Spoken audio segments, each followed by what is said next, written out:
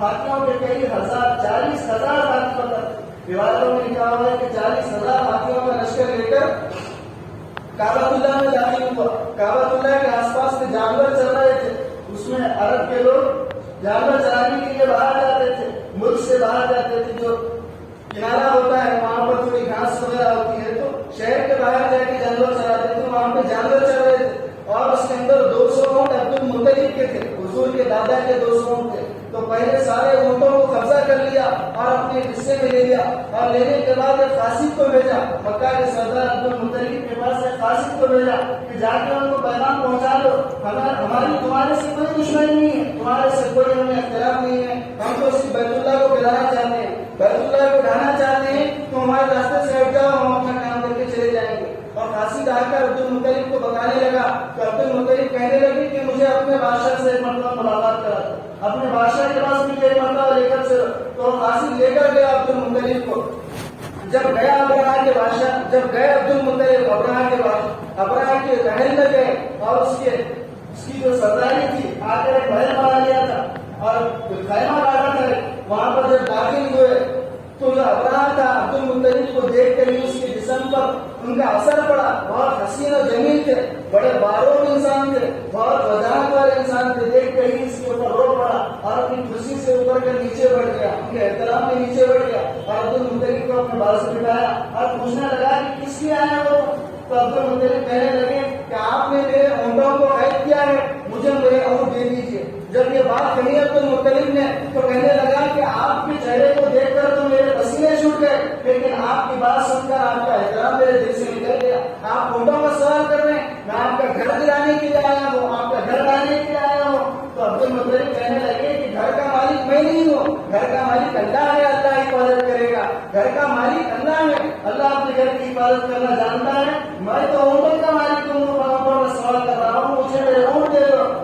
وہ عبد المطلب کو ان کے اونٹ واپس کر دیا اور عبد المطلب اپنے اونٹ لیے اور ساتھیوں کے اونٹ لیے لے کر واپس آئے اور مکہ والوں سے کہنے لگے کہ بھائی سارے اپنے اپنے اونٹوں کو لے لو، مالوں کو لے لو اور پہاڑوں کی طرف نکل جاؤ، مجھے لگتا ہے کہ اللہ کا عذاب ان کے اوپر آنے والا ہے، اللہ کی مار ہونے والی ہے ان کے اوپر۔ اور کعبۃ اللہ کے خلاف کو پکڑ کر دعا کرنے لگے عبد المطلب، یا اللہ ہماری طاقت نہیں ہے، اتنا بڑا لشکر ہے، ہم ان کا مقابلہ نہیں کر سکتے، یا اللہ تو بڑا طاقتور ہے، اپنے گھر کی حفاظت تو کر۔ اور وہ کہہ کر نکل گئے، پہاڑوں پر چلے گئے، پہاڑوں پر جا کر دیکھنے لگے کہ کیا ان کے ساتھ معاملہ ہوتا۔ دوسرے دن اپنا اپنے لشکر کو لے کر آگے بڑھنے لگا تو تھوڑی ہی دیر میں جو پرندے، تذکرہ ہے سورہ فیل میں اس کا تذکرہ ہے، پرندے جھنڈ کے جھنڈ آ گئے، چھوٹے چھوٹے پرندے، جیسے چیل سے بھی چھوٹے پرندے، اور ایک ایک پرندے کے اندر 3 کنکر تھے، دو پیر میں تھے، ایک چونچ میں تھا، 3 کنکر تھے، جھنڈ کے جھنڈ آ گئے اور کنکروں کو برسانے لگے، اور اتنا تیز وہ کنکر گولی کا کام کرنے لگا، اتنے تیز وہ کنکر تھے کہ ہاتھی کے اوپر اگر گرتے تو ہاتھی کو چیرتے ہوئے چھیدتے ہوئے نیچے نکل جاتے، زمین میں گھس جاتے، اتنے زیادہ تیز وہ کنکر تھے۔ کسی آدمی کے اوپر گرتے تو آدمی کے سر پر سے نکلتے اور پورا چھیدتے ہوئے نیچے نکل جاتے، اتنے تیز تھے وہ کنکر، ان کے ذریعے سے اللہ نے ان کو ہلاک کر دیا۔ اور جس کسی کے اوپر بھی کنکر گرا اس کا جسم سڑنے لگا، ایک ایک عضو سڑ کر نیچے گرنے لگا، بھوسے کی طرح وہ انسان ہو گیا۔ ابراہ کے اوپر بھی ایک کنکر گرا اور اس کا ہاتھ سڑنا شروع ہوا، سڑتے سڑتے ایک ایک عضو نیچے گرنے لگا، بالآخر اسی حالت میں اس کی موت ہو گئی۔ تو اللہ تعالیٰ نے بتا دیا کہ جو میرے گھر کی طرف بری نظر ڈالے گا میں اپنے گھر کی حفاظت کرنا جانتا ہوں۔ اللہ تعالیٰ نے حضور کی پیدائش سے پہلے بتا دیا کہ میرے گھر کی طرف جو بری نظر اٹھائے گا اسے بھی میں ختم کر دوں گا، اور میرے نبی آنے والے ہیں، جو میرے نبی کی طرف اس کے دین کی طرف بھی کوئی بری نظر اٹھائے گا تو میں اسے بھی ختم کر دوں گا۔ یہ اصحاب الفیل کا واقعہ حضور کی پیدائش سے 55 دن پہلے پیش آیا، اس کے 55 دن بعد حضور کی پیدائش ہوئی، 12 ربیع الاول پیر کے دن تہجد کے وقت میں حضور کی پیدائش ہوئی، تہجد کے وقت میں حضور کی پیدائش ہوئی۔ اور حضرت آمینہ پیدائش کے احوال خود بیان کرتی ہیں کہ مجھے کوئی تکلیف نہیں ہوئی حضور کی پیدائش کے وقت، جیسا عام ہوتی ہے. حضرت آمنہ فرماتی ہیں کہ مجھے کسی قسم کی تکلیف نہیں ہوئی بلکہ صحیح سالم حضور باہر آ گئے. اور جب بچہ باہر آتا ہے تو بچے کے جسم پر گندگی ہوتی ہے, حضور کے جسم پر کوئی گندگی نہیں تھی. ایسے معلوم ہو رہا تھا کہ حضور نماز دھلا کر کے باہر آئے. اور جب بچہ پیدا ہوتا ہے تو باہر آنے کے بعد اس کی ناک کاٹی جاتی ہے اور حضور ناک کٹائے باہر آئے. اور جب بچہ پیدا ہوتا ہے تو پیدا ہونے کے بعد بچے کی ختنہ ہوتی ہے اور حضور ختنہ کرائے ہوئے باہر آئے. اور جب حضور باہر آیا تو تھوڑی ہی دیر میں تاریخ کی کتابوں میں لکھا ہوا ہے کہ حضور نے سجدہ کیا اور گویا کہ یہ بتا دیا کہ آج کے بعد اگر کسی کی عبادت چلے گی تو اللہ کی چلے گی, اللہ کے علاوہ کسی کے سامنے سر نہیں جھکایا جائے گا. اس وقت مکہ میں کئی قسم کے مورتی بنے ہوئے تھے, 360 بت بنے ہوئے تھے. ہر آدمی الگ الگ چیزوں کے لیے الگ الگ بت, الگ الگ خدا بنا کے رکھا تھا. تو حضور جیسے دنیا میں آئے سب سے پہلے اس کی ترقی کر دی کہ آج کے بعد اگر کسی کا سجدہ کیا جائے گا, کسی کے سامنے جھکا جائے گا تو اللہ کے سامنے جھکایا جائے گا, اللہ کے علاوہ کسی کے سامنے نہیں جھکا جائے گا. اور جب حضور پیدا ہو گئے تو عبد المطلب ان کے دادا کو خبر دی گئی, وہ دوڑے دوڑے آئے, آ کر کے اٹھا کے چومنے لگے. اور جب اس زمانے میں یہ رواج تھا کہ جب بھی بچہ پیدا ہوتا تو کعبہ اللہ لے جاتے تھے اس کو اور وہاں لے جا کر دعا کرتے تھے, برکت کے لیے کعبہ اللہ لے جاتے تھے. تو عبد المطلب حضور کو اٹھائے اور کعبہ اللہ کی طرف چل پڑے. راستے میں جو آدمی دیکھتا کہتا کہ کتنا خوبصورت بچہ ہے, ایسا بچہ ہم نے آج تک نہیں دیکھا. جو آدمی دیکھتا یہی کہتا. عبد المطلب گئے اور جب واپس آئے تو آ کر کہنے لگے کہ آمنہ میں اپنے بچے کا نام ڈھونڈ لیا ہوں, میں اپنے بچے کا نام سوچ لیا ہوں. تو آمنہ کہنے لگی کہ آپ بچے کا کیا نام رکھیں گے؟ تو عبد المطلب نے کہا کہ میں اس کا نام محمد رکھوں گا. کیوں؟ محمد کا معنی ہے وہ ذات جس کی اتنی تعریف کی جائے کہ کوئی دنیا میں کسی اور کی اتنی تعریف نہ کی جائے. محمد کا معنی بہت زیادہ تعریف کیا ہوا. جب جاتے ہوئے ہر آدمی نے حضور کو دیکھا تو اس کی تعریف کی کہ ایسا بچہ ہم نے نہیں دیکھا. تو عبد المطلب کی دل میں اللہ نے یہ بات ڈالی کہ اس بچے کا نام محمد رکھو. تو عبد المطلب نے ان کا نام محمد رکھ دیا. تو حضرت آمنہ نے ایک نام رکھا حضور کا, عبد المطلب نے محمد رکھا اور حضرت آمنہ نے حضور کا نام احمد رکھا. اور احمد کے معنی آتے ہیں کہ اللہ کی بہت زیادہ بندو سما کرنے والا, اللہ کی بہت زیادہ بڑائی بیان کرنے والا. دونوں نام حضور کے اوپر ثابت آتے ہیں کہ اللہ کی سب سے زیادہ تعریف کرنے والے بھی حضور ہیں اور اللہ کے علاوہ پوری دنیا میں سب سے زیادہ تعریف کی جاتی ہے تو حضور کی جاتی ہے. دونوں نام حضور کے اوپر ثابت آتے ہیں. اور جب 7 دن ہوئے تو حضرت عبد المطلب نے عقیدہ کیا حضور کا. عقیدہ کرنا سنت ہے. آج ہم عقیدہ نہیں کرتے, چھٹی کرتے یا تو چلا کرتے, یہ رسم و رواج میں لگ جاتے ہیں ہم لوگ. عقیدہ کرنا سنت ہے, عقیدے سے غافل ہے لوگ. حالانکہ حضور نے فرمایا جب تک بچے کا عقیدہ نہیں ہوتا بچہ رحم رہتا ہے, بچہ رحم رہتا ہے. جب اس کا عقیدہ کیا جاتا ہے تو بچے کی گردن آزاد ہوتی ہے, رحم سے وہ آزاد ہوتا ہے. اور حضرت فاطمہ فرماتی ہیں کہ جب حسن پیدا ہوئے تو میں نے 7 دن کا عقیدہ کر دیا اور سر کے بال نکالے اور سر کے بالوں کی مقدار کے اندر میں نے چاندی کو صدقہ کیا تاکہ بچہ بلائیوں سے بیماریوں سے محفوظ رہے.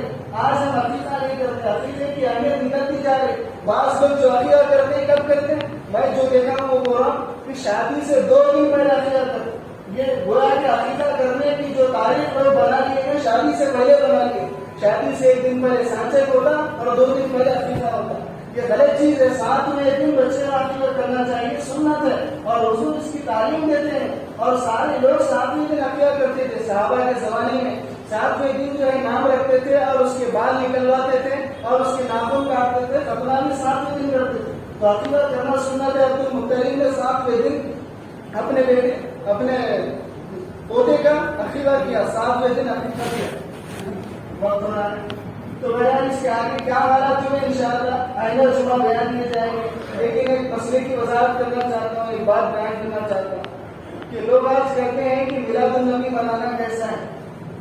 یہ ہر جوان کی دل میں یہ سوال ہے. بہت سارے لوگ پوچھتے ہیں کہ میلاد النبی منانا کیسا ہے. جواب یہ ہے کہ سب سے بڑا عاشق حضور کا اگر کوئی ہے تو ابو بکر صدیق ہے. ابو بکر صدیق نے کبھی بھی میلاد النبی نہیں منایا.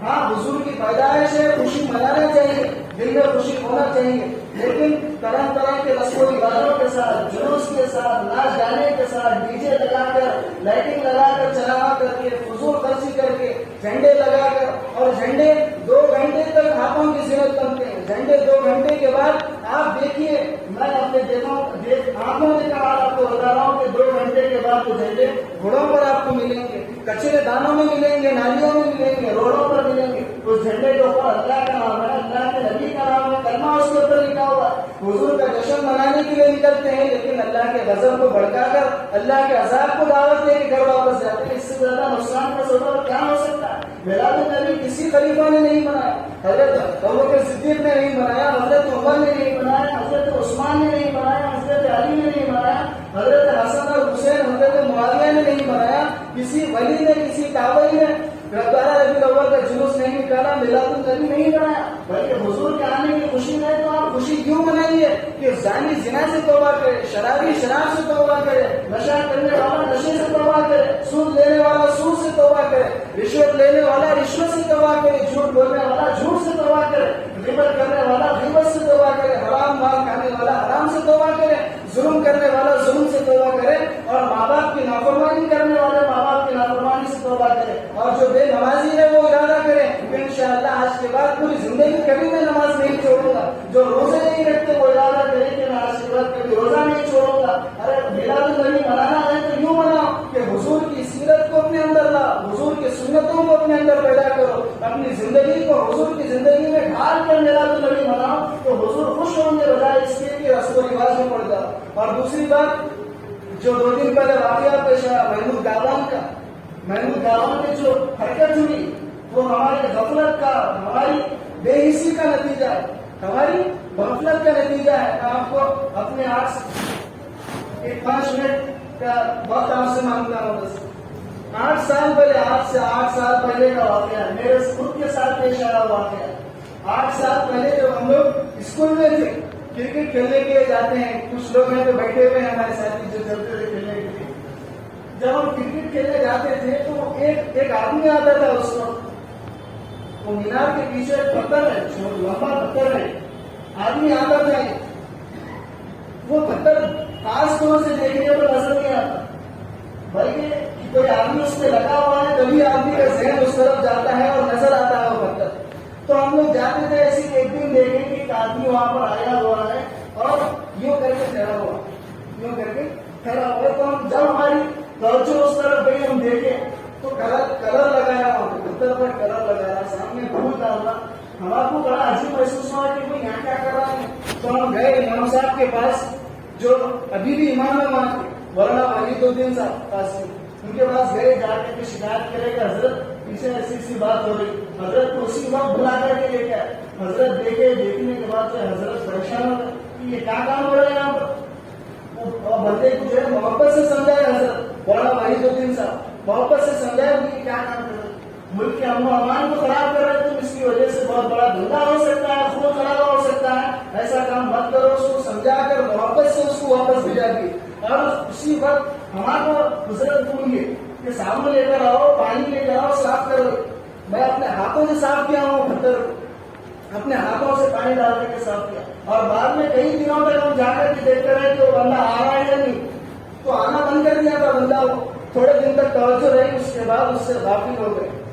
تو یہ جو واقعہ ہوا وہ اچانک نہیں ہوا، بلکہ یہ سالوں کی سازش ہے. بہت سالوں سے ان کی نظر پڑی ہوئی ہے وہاں پر. اس کے بعد غفلت ہو گئی ہماری، وہاں پر دیکھنے سے ہم کیا کرے، انجام مارنے لگے. تو ان کو اتنی ہمت اچانک نہیں ہوئی، بلکہ پہلے سے یہ کام کرتے آ رہے، پہلے سے وہ لوگ وہاں کی پتھر کی پوجا کرتے آ رہے ہیں. اور اچانک پہلے سے پلاننگ کر کے، پہلے سے منصوبہ بند طریقے سے جلوس میں آ کر کے اندر گھسے اسی پتھر کی وہ لوگ پوجا کر کے گئے. اور کہہ رہے ہیں، ویڈیو آپ بھی دیکھے ہوں گے، میں بھی دیکھا، ویڈیو میں کہہ رہے ہیں کہ یہاں پہ بھگوان کا نام لے رہے، وہ بھگوان یہاں پہ نیچے ہے، ان کا مندر ہے یہاں پر. آج اگر ہم ان کے کہیں گے کہ بھائی یہاں پہ مندر کیسا ہے، یہاں پہ مسجد ہے، تو وہ یہی بات کہیں گے کہ ہم 10 سال سے یہاں پہ پوجا کریں. تو آج ہمیں ہوشیار ہونے کی ضرورت ہے کہ اپنے مسجدوں کی، اپنے درگاہوں کی، اپنے جو دینی درسگاہیں ہیں، دینی شاعر ہیں، ان کے اوپر پوری نظر رکھیں. کہاں پر ہم سمجھتے ہیں معمولی پتھر ہے، کوئی آدمی آتا ہے پہلے تو وہ کیا کام کرتے ہیں، پتھر رکھ کے چلے جائے، سیدھا سادہ پتھر، صاف پتھر رکھ کے چلے جاتے ہیں. ہم سمجھتے کیا ہونے والا ایسا. تھوڑے دن کے بعد وہ پتھر بڑا ہو جاتا، اس کے بعد اس کے اوپر کلر لگتا، اس کے بعد میں چھوٹی ایک فوٹو آ جاتی. اس کے بعد جیسے آدمی بڑھتے جاتا ہے ویسے وہ عبادت کی چیز بڑھتے جاتے ہیں. اور ہم سمجھتے ہیں معمولی چیز ہے, جب بات بڑھ جاتی تو لڑائی کی بات آ جاتی ہے اور ایک دوسرے کے مقابل بن جاتی ہے. تو آج ہمیں اپنے مسجدوں کی حفاظت کرنے کی ضرورت ہے. کوئی بھی چیز دیکھے مشکوک اسی وقت اس کو ختم کر دو, اس کو انجام مت مارو, اس کو جو ہے نظر انداز مت کرو. کل کے دن یہ چیز بڑی ہو جائے گی اور معاملہ بہت بڑا ہو جائے گا اور اس وقت ہم کچھ نہیں کر سکتے. ایک اچھی بنی بنائی چیز ہماری عبادت گاہ ہمارے ہاتھ سے نکل جائے گی. اس لیے آج ہمیں ہوشیار ہونے کی ضرورت ہے اور اپنے مسجدوں کے طرف ہر طرف ہمیں نظر رکھنے کی ضرورت ہے تاکہ کوئی ایسی گندی حرکت نہ ہو. اور دوسری بات, ہمیں اپنے جذبات پر قابو رکھنا ہے, اپنے آپ کو تحمل کے ساتھ سوچ سمجھ کر عقل مندی سے جمہوری طور پر قانونی طور پر پولیس کو اپنا ہتھیار بنا کر کے ہمیں ظالموں کو سزا دلانا ہے, بجائے اس کے کہ ہم خود جوش میں آ جائے اور بھڑک جائے. الیکشن کے ٹائم پہ یہ کام ہوتے ہیں, مسلمانوں کو بھڑکانے کے لیے کام ہوتا ہے. اور جو ظالم ہے, جو فرقہ پرست ہے, وہ چاہتے ہی ہیں کہ ان کو لڑا دیا جائے, ان کا خون خرابہ کیا جائے اور اپنی سیاست کی روٹیاں سیکھی جائے. اس لیے اپنے جذبات پر قابو رکھیں اور اپنے مسجدوں کی پوری حفاظت کریں. کوئی بھی چیز مشکوک نظر آئے اسی وقت اس کو ختم کریں, اسی وقت اس کو صفایا کرتے, نظر انداز مت کریں. صلی اللہ سے دعا ہے کہ اللہ تعالیٰ عمل کی توفیق عطا فرمائے. وآخر دعوانا الحمد للہ رب العالمین. جو حضرات سنتوں سے فارغ نہیں ہوئے سنتوں سے فارغ